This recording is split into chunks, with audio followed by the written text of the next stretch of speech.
Hello guys, ഇന്ന് നമ്മുടെ വലയിൽ 2 മഞ്ഞക്കൂരികൾ കിട്ടിയിട്ടോ. അപ്പോൾ അമ്മ അത് വൃത്തിയാക്കി ക്ലീൻ ആക്കിയിട്ട് കൊണ്ടുവന്നു. എന്നിട്ട് നമ്മുടെ പറമ്പിൽ തന്നെ കുറേ പച്ചമുളകും കറിവേപ്പിലൊക്കെ കിട്ടിയിട്ടുണ്ട്. അപ്പോൾ അത് കൂട്ടി ഇന്നൊരു മഞ്ഞക്കറി വെക്കാമെന്ന് തന്നെ വിചാരിച്ചു.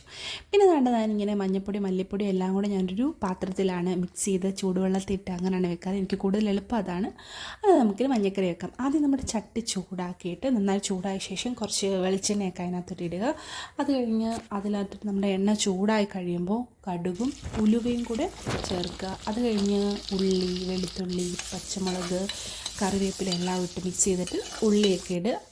ഉള്ളി ഞാൻ കുറച്ച് അധികം ഏറെ എടുത്തിട്ടുണ്ട്, കാരണം എനിക്ക് ഉള്ളി ഭയങ്കര ഇഷ്ടമാണ്. അപ്പോൾ അത് ഇച്ചിരി മൂത്ത് വന്നിട്ടുണ്ട്. ഏകദേശം ഇത് മൂത്ത് വന്നപ്പം നമ്മുടെ മസാലക്കൂട്ടുകളെല്ലാം കൂടെ അതിനകത്തോട്ട് നന്നായിട്ട് ചാലിക്കുക.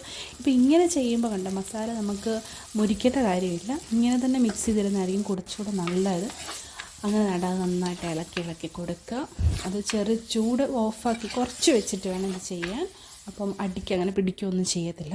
അത് കഴിഞ്ഞ് ഏകദേശം കുറച്ച് വെള്ളമൊക്കെ അതിനകത്തോട്ട് ഇട്ട് കൊടുത്തു കഴിഞ്ഞിട്ട് ഇത് വെള്ളം ഇങ്ങനെ തിളച്ച് വരുമ്പോൾ നമ്മുടെ വൃത്തിയാക്കി വെച്ചിരിക്കുന്ന മീൻ അതിനകത്തോട്ട് കുറേശ്ശെ അങ്ങനെ നമ്മുടെ മീൻ മുഴുവൻ അതിനകത്തോട്ട് ഇട്ട് കൊടുത്തു. എന്നിട്ട് പയ്യൊന്ന് ജസ്റ്റ് സ്പൂൺ കൊണ്ടൊന്ന് അവിടെ എവിടെയൊക്കെ ഒന്ന് ഇതാക്കി കൊടുക്കുക. ഒരുപാട് ഇട്ട് ഇളക്കരുത്, കാരണം മീൻ പൊടിഞ്ഞു പോകും.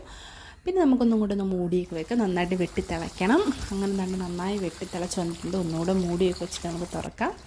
അങ്ങനെ നമ്മുടെ ഫൈനലായിട്ടുണ്ട്. മീൻ നന്നായി വെന്തിട്ടുണ്ട്, നല്ല സ്മെല്ലൊക്കെ വരുന്നുണ്ട്. അതിൻ്റെ കൂടെ തന്നെ എണ്ണയൊക്കെ ഇങ്ങനെ തെളിഞ്ഞ് വന്നിട്ടുണ്ട്. അപ്പോൾ തന്നെ നല്ല സ്മെല്ലാണ്. നമുക്കിപ്പോൾ തന്നെ ചോറിനാൻ തോന്നുന്നുണ്ട്. അപ്പോൾ നമുക്ക് ഈ മഞ്ഞക്കൂരിലൂടെ തന്നെ ഞങ്ങൾക്ക് 2 കാര്യം കൂടെ കിട്ടി. അപ്പോൾ 2 കാര്യം വറക്കാനും കൂടെ എടുത്തിട്ടുണ്ട്. അപ്പോൾ ഇന്നത്തെ ഉച്ചയ്ക്കലെ സ്പെഷ്യൽ മഞ്ഞക്കൂരിയും കാരി വറുത്തതുമാണ്. അപ്പോൾ പോയി ചോറ് കൊണ്ടിട്ട് വരാം ഗൈസ്. Bye bye.